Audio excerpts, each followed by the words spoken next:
Hello everyone, I welcome you all to our channel. तो इस video में हम लोग आज बात करने जाएंगे सर सैयद अहमद खान के बारे में और इनसे किस तरीके के सवाल होते हैं हमारे अलीगढ़ के एग्जामिनेशन में एंड अदर थिंग्स को भी हम लोग देखेंगे। अलीगढ़ मूवमेंट से रिलेटेड की क्या क्या चीज़ें हुई थी और क्या क्या चीज़ें सर सैयद अहमद खान ने किया था और किस तरीके से इन्होंने एक इदारा कायम किया जिसके वजह से आज हम लोग सर सैयद अहमद खान के स्कूल यानी कि अलीगढ़ मुस्लिम यूनिवर्सिटी में हम लोग पढ़ पाते हैं और इनका कितना बड़ा योगदान रहा है और इससे किस किस तरह के सवाल पूछे जा सकते हैं एग्जामिनेशन में। तो चलिए बिना टाइम वीडियो को वेस्ट किए हुए वीडियो को शुरू करते हैं। अगर आपने हमारे चैनल को सब्सक्राइब नहीं किया है तो चैनल को सब्सक्राइब कर लें और ज़रूरी नोटिफिकेशंस के लिए बेल आइकन को क्लिक करना ना भूलें। तो चलिए वीडियो को शुरू करते हैं।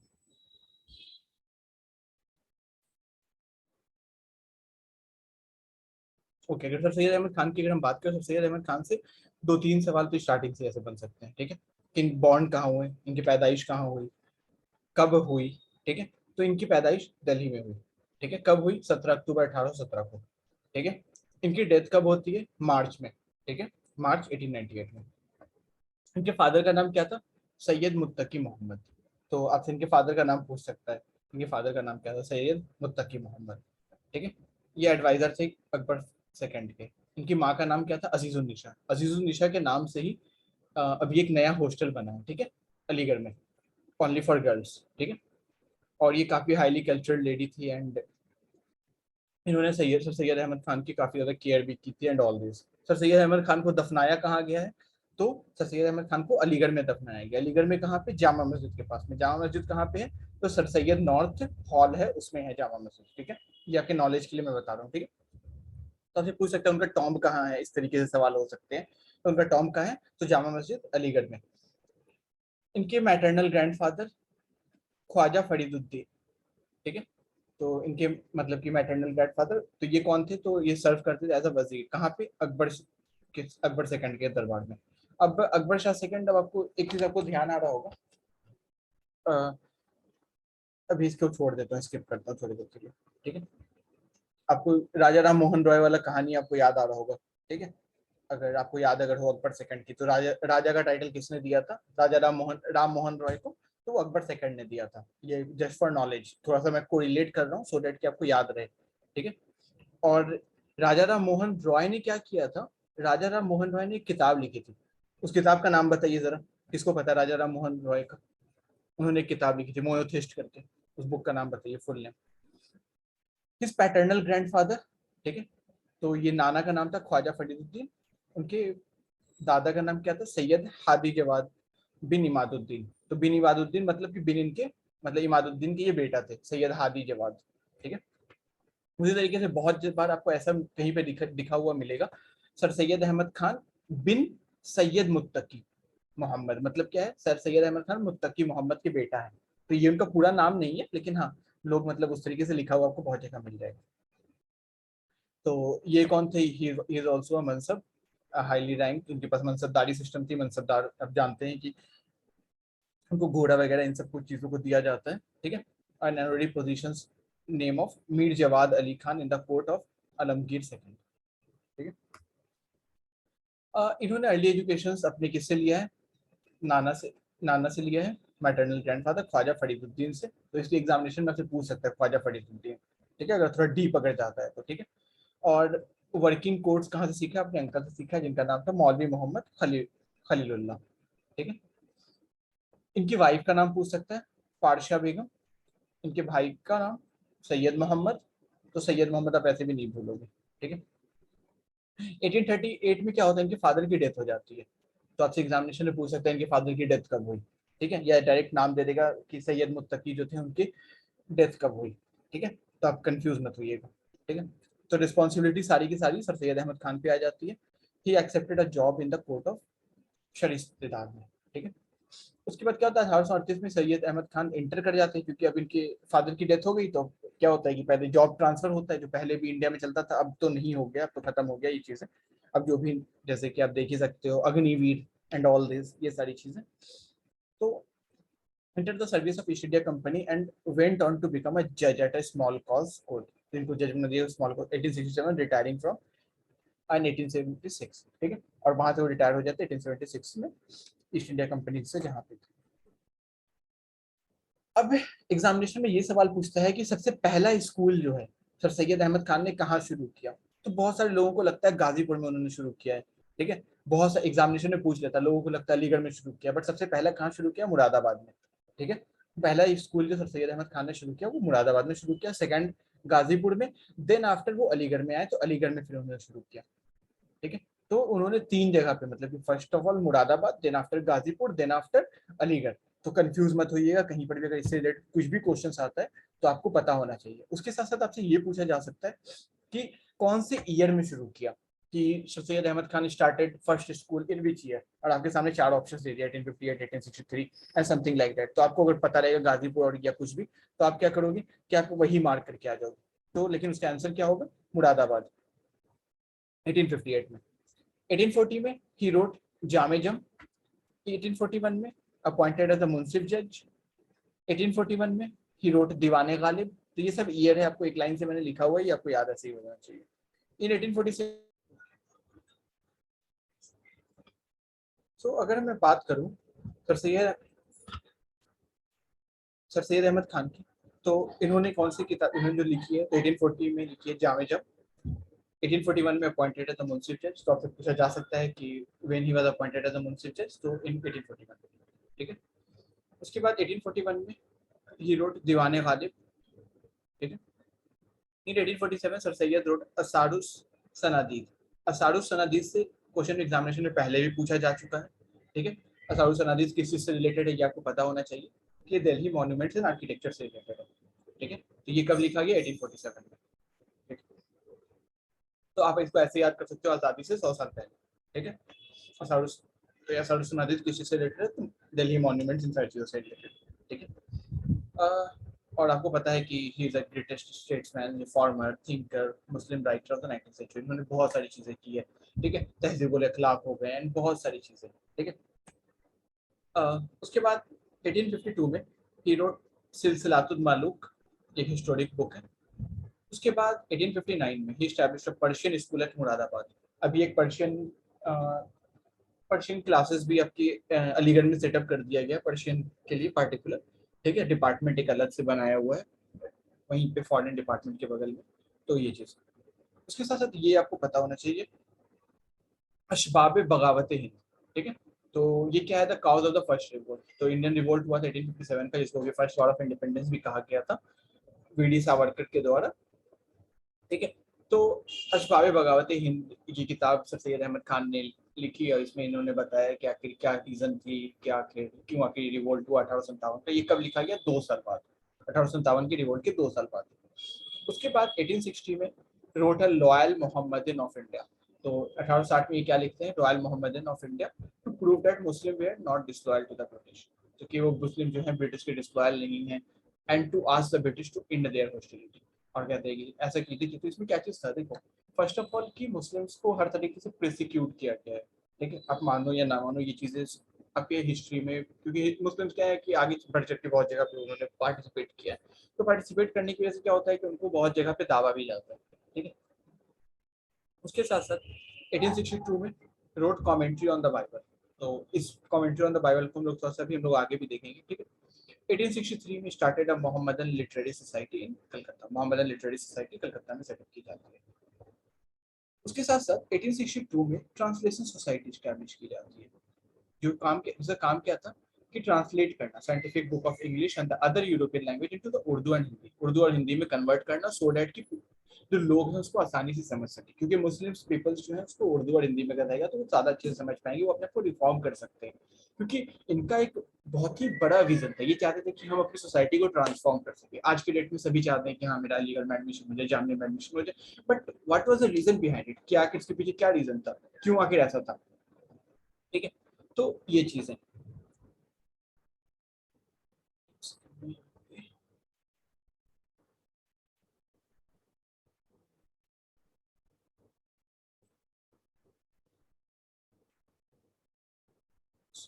ओके, नाउ आपको ज्यादा बेटर मैं समझा पाऊंगा, ठीक है। तो 1864 में क्या होता है, सैयद स्टार्टेड करते हैं scientific society firstly at Ghazipur. तो साइंटिफिक सोसाइटी पहला स्टैब्लिश कहाँ किया था, गाजीपुर में। अभी ये साइंटिफिक सोसाइटी कहाँ है? अलीगढ़ में। अलीगढ़ में कहाँ पे? तो सैयद हाउस के अंदर में। थोड़ा मैं डीप आपको होके मैं बता रहा हूँ, ठीक है। तो आपको याद होगा ये सर सैयद हाउस है अलीगढ़ में, तो अलीगढ़ में सर सैयद हाउस के अंदर में ये साइंटिफिक सोसाइटी है अभी इसको। और ये कब स्टैब्लिश किया गया था? 1864 में। 1864 में ही वहाँ पे, उसके बाद जब सर सैयद अहमद खान को गाजीपुर से उनका ट्रांसफर हो जाता है अलीगढ़, तो इस सोसाइटी को, साइंटिफिक सोसाइटी को वहाँ से ये अलीगढ़ शिफ्ट कर लेते हैं, ठीक है। The society later evolved into the Scientific Society of Aligarh. The society sought to promote liberal, modern education and the Western scientific knowledge in the Muslim community in India. इसका काम क्या था कि मुस्लिम सोसाइटी जो है उन सबके सामने एक मॉडर्न एजुकेशन को प्रोवाइड करना, क्योंकि क्या है कि हम लोग क्या सोचते हैं कि हम लोग सोचते हैं कि हम अपने लैंग्वेज में हिंदी में सीख लेंगे, मराठी में सीख लेंगे, मलयालम में सीख लेंगे, तो हम उसी से आगे बढ़ जाएंगे। But it is not possible कि हम उसी लैंग्वेज में पढ़ करके हम आगे बढ़ जाएं एंड ऑल ये सारी चीज़ों को हम लोग कर लें। तो इसलिए सर सैयद अहमद खान का एक बहुत ही बड़ा विजन था। वो चाहते थे क्या कि हम इस सोसाइटी को इस तरीके से इवॉल्व करें कि जितने भी मुस्लिम्स कम्युनिटी है वो पढ़ करके कुछ आगे बन सके। लेकिन आज के डेट में क्या है कि we are just sitting in Aligarh and taking tea at Shamshad Chowk, okay. उसके बाद इनको कहा जाता है कि one of the founder of the two nation theory. क्योंकि टू नेशन थ्योरी का फाउंडर इसलिए भी इनको कहा जाता है क्योंकि इन्होंने शुरुआत में तो कहा था कि चलो ठीक है, Hindu and Muslim both are, मैं उनका कोट में भूल रहा हूँ, ठीक है, अभी मुझे एक्यूरेट याद नहीं आ रहा। तो इन्होंने वैसे कहा जाता है कि founder of two nation theory, जिसमें Hindu Muslims can not be one nation, हिंदू और मुस्लिम एक नेशन नहीं हो सकते, क्योंकि ये चीज़ें देखी गई थी उस वक्त में। वैसा सिचुएशंस क्रिएट हो चुका था कि लोगों के आपस के बीच में टेंशन हो गया था, अंग्रेज लोगों को डिवाइड कर रहे थे, हिंदू मुस्लिम को डिवाइड कर रहे थे, और बहुत अच्छे से उन्होंने डिवाइड भी किया था। जैसे कि आज भी हो रहा है अलग अलग देश में, अलग अलग जगह पे, कि किस तरीके से लोगों को डिवाइड किया जा रहा है। और आप सभी लोग बेहतर देख ही रहे हो कि कहाँ कहाँ किस तरीके से डिवीजन हो रहा है, ठीक है। तो ये बताने की जरूरत तो नहीं होनी चाहिए। The biography of sir Syed Hayat Javed, ठीक है।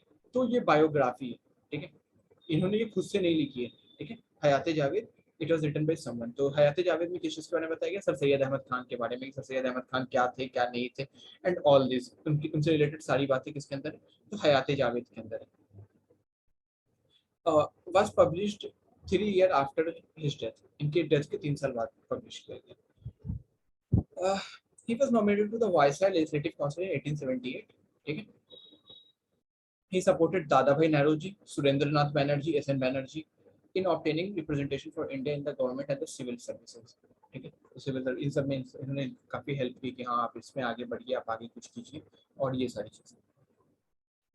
अब इनकी हम राइटिंग्स की बात करें कि इन्होंने क्या क्या चीजें लिखी है, तो मैंने अभी आपको इससे पहले ही मैंने बता दिया है कि इन्होंने क्या क्या चीजें लिखी है। The cause of the revolt, ठीक है, cause of the Indian revolt हो गया, ठीक है, to explain the reason for the revolt for from an Indian perspective, Indian perspective से क्या रीजन था, क्या कारण था, क्यों आखिर ये रिवोल्ट हुआ।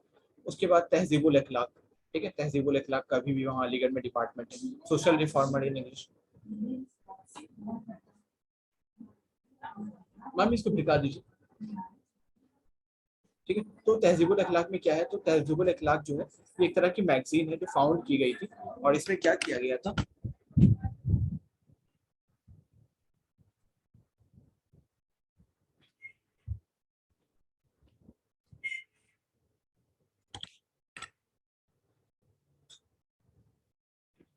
तो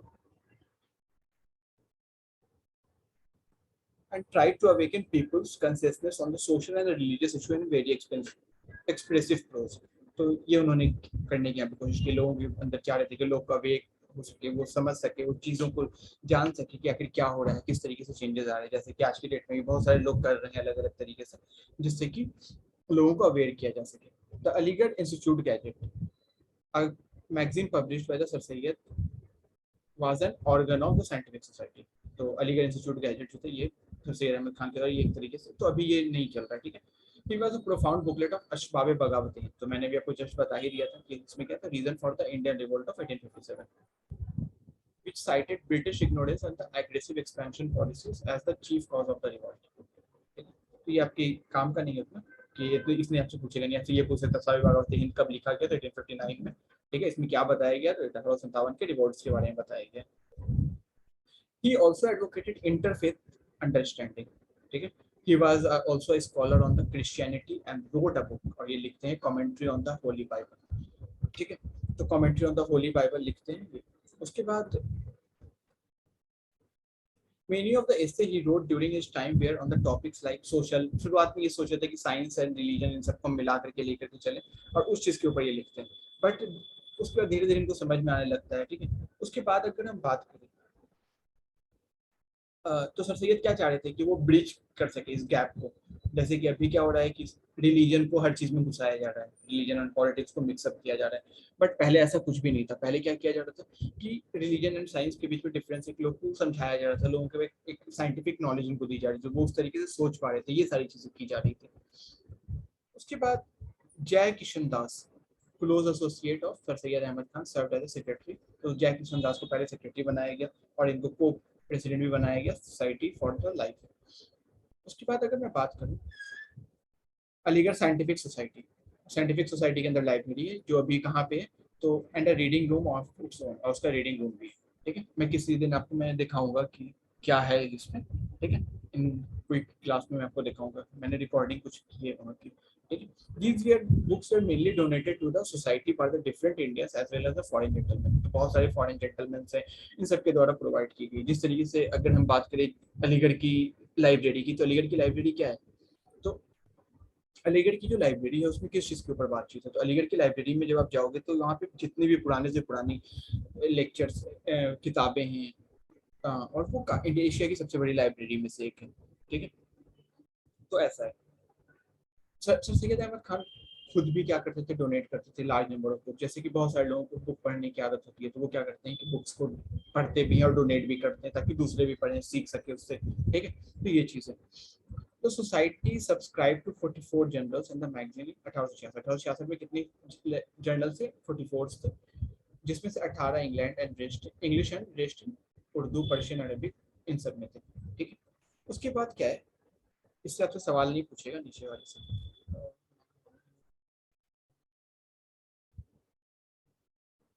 वैसे मैं बता देता हूँ, कुछ है नहीं वैसे। इट ये क्या करते थे कि it exchange publication with the similar societies like the society of the diffusion for. जैसे क्या होता है कि हम क्या करते हैं कि हम कोई बुक्स को अपनी वहां दे देते हैं, उससे हम कोई उसकी बुक मुझे अच्छी लगती है तो वो बुक्स को मैं वहां से उठा लेता हूँ, ठीक है।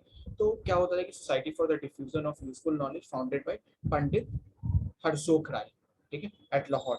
Mohammedan library society founded by, तो ये आपसे पूछ सकता है मोहम्मदन लाइब्रेरी सोसाइटी किस द्वारा फाउंड किया गया, तो अब्दुल लतीफ खान के द्वारा फाउंड किया गया, कहाँ, कलकत्ता में।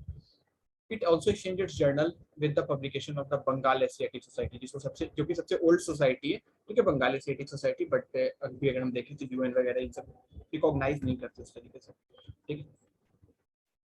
Sir Syed Ahmad Khan also consider the involvement of Muslim in the politics. कहते हैं कि पॉलिटिक्स में मुसलमान को होना बहुत जरूरी है। जिस तरीके से आज की डेट में क्या है कि मुसलमान पढ़ाता ही नहीं अपने बच्चों को, ना ही डॉक्टर, नहीं कुछ भी नहीं बनवाता है, लेकिन उसको बनवाना चाहिए, उनको अपने बच्चों को पढ़ाना चाहिए उस तरीके से कि वो उस जगह पे जा सके अपने आप, अपने कौम के लिए या देश के लिए या किसी के लिए भी कुछ कर सके। बट क्या है कि मुसलमान क्या करता है कि घर को सजाने में ज्यादा बिलीव रखता है कि हमारा घर ज्यादा अच्छा हो। तो सर सैयद ने कहा कि नहीं, मुसलमान को पॉलिटिक्स में भी आना चाहिए, उनको सीखना चाहिए कि आखिर क्या क्या चीजें हैं, क्या क्या नहीं है, और सारी चीजों में, ठीक।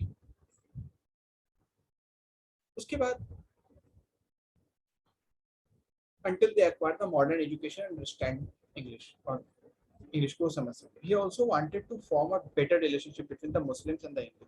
वो चाहते थे क्या कि मुस्लिम्स और हिंदू के बेटर रिलेशनशिप हो, लेकिन बाद में उनको वही रियलाइज हो जाता है, इसीलिए कहते हैं कि वो इनको कहा जाता है टू नेशंस थ्योरी का फादर। लेकिन but he soon realise both could not live together, तो उस टाइम पे ऐसा सिचुएशंस आ गया था, तो इस वजह से। जिलालुल कुल्ब जिक्रल महबूब was the first religious writing of the sir Syed, ठीक है। जिलाल कुलुब भी जिक्रल महबूब, ठीक है। तो ये क्या है, इसमें किस चीज के बारे में, ये बायोग्राफी है प्रॉफेट मोहम्मद सल्लल्लाहु अलैहि वसल्लम के ऊपर, peace be upon him. Aligarh institute gazette, तो ये first multilingual journal of India है, इंट्रोड्यूस एडिटेड किया गया था, पब्लिश किया गया 1966 में, इसके द्वारा सर सैयद अहमद खान के द्वारा। which was read widely across the country, Theodore Beck. तो थियोडोर बेक जो रहते हैं वो बाद में क्या बनते हैं, एडिटर बन जाते हैं, ठीक है। 1866 में क्या होता है, ब्रिटिश इंडिया एसोसिएशन का फॉर्मेशन होता है। 1869-70 में क्या होता है, खुतबुत अहमदिया, ठीक है। तो अहमदिया स्कूल है अलीगढ़ में, तो उसका उसी के ऊपर ये लिखा हुआ है। तो अहमदिया स्कूल इसी के ऊपर बनाया गया है कि जैसे अहमदिया स्कूल आपको ऐसे एक याद हो जाना चाहिए, जैसे मैंने आपको अजीजुन्निशा का जैसे मैंने आपको बताया था कि उनके नाम से एक कॉलेज है, मतलब कि एक हॉस्टल बना दिया गया, तो वो उस तरीके से, ठीक है। तो इन्होंने लिखा रोड Khutbat Ahmadiya. In April 1869 in London sir Syed Ahmad Khan came across. तो इस टाइम पे ये क्या हुआ था कि ये लंदन गए हुए थे, लंदन में जाकर के वहाँ पे जैसे कि अभी जैसे दिल्ली के सीएम है, दिल्ली के सीएम क्या करते हैं कि स्विट्जरलैंड जा रहे हैं और वहाँ के एजुकेशन सिस्टम को सीख रहे हैं, उसको अपने दिल्ली में इंट्रोड्यूस करने की कोशिश कर रहे हैं। इसी तरीके से अप्रैल 1869 में ये लंदन गए, लंदन में जाके वहाँ पे से जर्नल्स थे स्पेक्टेटर और टैटलर्स, उससे भी उसकी रिफॉर्मेशन और इन सारी चीज़ों को उन्होंने सीखा। उसके बाद फिर वहाँ पे एजुकेशन सिस्टम को भी सीखा, उन्होंने सोचा कि किस तरीके से लोगों के अंदर इन सारी चीज़ों को डाला जा सकता है। ही हैज अ कीन sense that the Muslim can not progress without accepting with the western knowledge. तो उनको पता था कि वेस्टर्न नॉलेज को एक्वायर किए बगैर मुस्लिम कुछ कर नहीं सकता, मुस्लिम आगे बढ़ ही नहीं सकता। क्यों नहीं बढ़ सकता? क्योंकि उसके अंदर बिल्कुल उस चीज़ को लेकर वो सीरियस है ही नहीं, ठीक है। क्योंकि जब वो सीरियस ही नहीं होगा तो ऑब्वियस सी बात है कि वो अपने लाइफ में आगे बढ़ ही नहीं सकता। उसके बाद आता है these two journals inspired sir Syed Ahmad Khan to start a journal to reform the Muslim it in a letter to his close friend Mohsin Mulk. Mohsin मुल्क ये एमएम है, ठीक है। आज की डेट में एमएम हॉल है, एमएम हॉल अलीगढ़ में है, तो उसी के ऊपर है ये मोहसिन मुल्क, इन्हीं के नाम पे, ठीक है। तो इनके क्लोज फ्रेंड थे मोहसिन मुल्क, जिनके नाम से एक हॉल है एमएम हॉल। तो ही डिस्कस द आइडिया ऑफ तहजीबुल अखलाक। तहजीबुल अखलाक जो इन्होंने जर्नल स्टार्ट किया था, तो तहजीबुल अखलाक भी अभी अलीगढ़ में वीकली वहाँ से निकलता है, ठीक है। तो उन्होंने शुरुआत की थी इस चीज़ की। तो उन्होंने अपने दोस्त से डिस्कस किया, कहा कि इस तरीके से हम एक जर्नल निकाल सकते हैं जिसमें बात कर सकते हैं। He return to Banaras after an absence of 19 month in October 1870। On 24 December से सैयद लॉन्च तहजीबुल अखलाक। तो 24 दिसंबर को तहजीबुल अखलाक को लॉन्च कर दिया गया था। From the inception since the 1870 till 1881, तहजीबुल Akhlaq was discontinued twice, दो बार इसको, and finally in 1981 Syed Hamid जो वहाँ के वाइस चांसलर थे अलीगढ़ मुस्लिम यूनिवर्सिटी के, उन्होंने फिर से स्टार्ट कर दिया तहजीबुल अखलाक। अब ये क्या निकलने लगा, हर 15 दिन पे निकलने लगा as a bimonthly private journal, ठीक है। एक कमेटी फॉर्म की गई with Syed Hamid as its chief editor. Syed Hamid उसके चीफ एडिटर थे। सैयद हामिद कौन थे? तो वाइस चांसलर थे at that time, and Qazi Moizuddin उसके एडिटर हुआ करते थे। देन आफ्टर 24 मई 1875, तो इस दिन क्या होता है कि मोहम्मद एमओ कॉलेज आप कह सकते हो जिसको, ठीक है, जिसको शुरुआत में मदरसतुल उलूम कहा जाता था, तो जो बाद में 1920 में जाके अलीगढ़ मुस्लिम यूनिवर्सिटी बन जाता है, तो उसका फाउंडेशन रखा जाता है, ठीक है। लेकिन फाउंडेशन स्टोन अगर आपसे पूछ लेता है एमओ कॉलेज की फाउंडेशन स्टोन कब रखी जाती है, तो आप एक तरीके से समझ सकते हैं 1875 में स्कूल की फाउंडेशन रखी गई, ठीक है। और 1877 में एमओ कॉलेज की, मोहम्मदन एंग्लो ओरिएंटल कॉलेज की स्थापना है, ठीक है। तो फाउंडेशन स्टोन रखा गया। तो all India Mohammedan education conference was an organization promoting modern liberal education for the Muslim community in India. तो मुस्लिम कम्युनिटी इन इंडिया के लिए, तो Muslim League was born in the 20th session of All India Mohammedan Education Conference, which was established by Sir Syed Ahmad Khan in Aligarh in 1886, ठीक है। तो ये just for knowledge और कुछ भी नहीं है। यूनाइटेड इंडिया पैट्रियोटिक एसोसिएशन कब फाउंड किया गया? 1888 में। किसके द्वारा? सर सैयद अहमद खान के द्वारा, तो आपको पता होना चाहिए। राजा शिव प्रसाद सिंह के द्वारा, जो कि बनारस के थे। Oppose to the Indian National Congress. इसके बाद आता है सीरत फरीदी। सीरत फरीदी कब? 1886 में। सर सैयद अहमद खान की डेथ हो जाती है 27 मार्च 1898। कहाँ होती है? अलीगढ़ में। अलीगढ़ में दफनाया जाता है वही जामा मस्जिद के टॉम पे, ठीक है। सर सैयद हॉल जो मैंने आपको बताई थी इन द कैंपस। तो he believe that the Muslim will left behind if they do not start contributing. मुस्लिम पीछे रह जाएंगे, पिछड़ के रह जाएंगे, क्योंकि वो पढ़ना ही नहीं चाहते, वो पैसा ही नहीं खर्च करना चाहते, ठीक है। तो ये चीजें थी इनके अंदर। And working with the British like the Hindu, जैसे ब्रिटिशर्स के साथ मिलकर काम करवा रहे, तो वैसे ही इनको भी काम करनी चाहिए, इनको भी सीखना चाहिए वहां से किस तरीके से वर्क करनी। He fear that if this happen then Hindu will also dominate the Muslim, ठीक है। अगर ऐसा होगा कि जैसे हिंदू उनसे मिलकर के काम तो करवा ले, तो मुस्लिम ऑटोमेटिकली पिछड़ के रह जाएंगे। जैसे कि आज के डेट में भी क्या हो रहा है, मुस्लिम पढ़ना नहीं चाहते हैं। क्यों नहीं पढ़ना चाहते? क्योंकि पैसे नहीं है। पैसे क्यों नहीं है? क्योंकि उनके जो प्रीवियस वाले जो फादर थे या मदर थे, जो भी थे, दादा दादी, उन्होंने मेहनत ही नहीं किया। तो उन्होंने मेहनत क्यों नहीं किया? क्योंकि उनके पापा ने नहीं किया। तो ये एक विशियस साइकिल होती है, विशियस साइकिल ऑफ पॉवर्टी आप कह सकते हैं इसको, ठीक है। तो ओवरऑल जो थिंग्स है वो इतनी है। देन आफ्टर एमओ कॉलेज आ जाता है, ठीक है।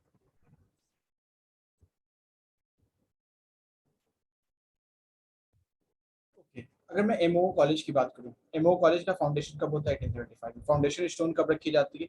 1877 में रखी जाती है। किसके द्वारा रखी जाती है? लॉर्ड लिटन के द्वारा। ठीक है, लॉर्ड लिटन के नाम से लॉर्ड लिटन लाइब्रेरी भी है, ठीक है, in the sir Syed house south में, ठीक है, जिस जो कि आज की डेट में कॉमन रूम है, ठीक है, sir Syed house, sir Syed south का, जिसके अंदर टेबल टेनिस और गेम्स वगैरह, टीवी वगैरह, ये सारी चीजें वहाँ पे अवेलेबल होती हैं।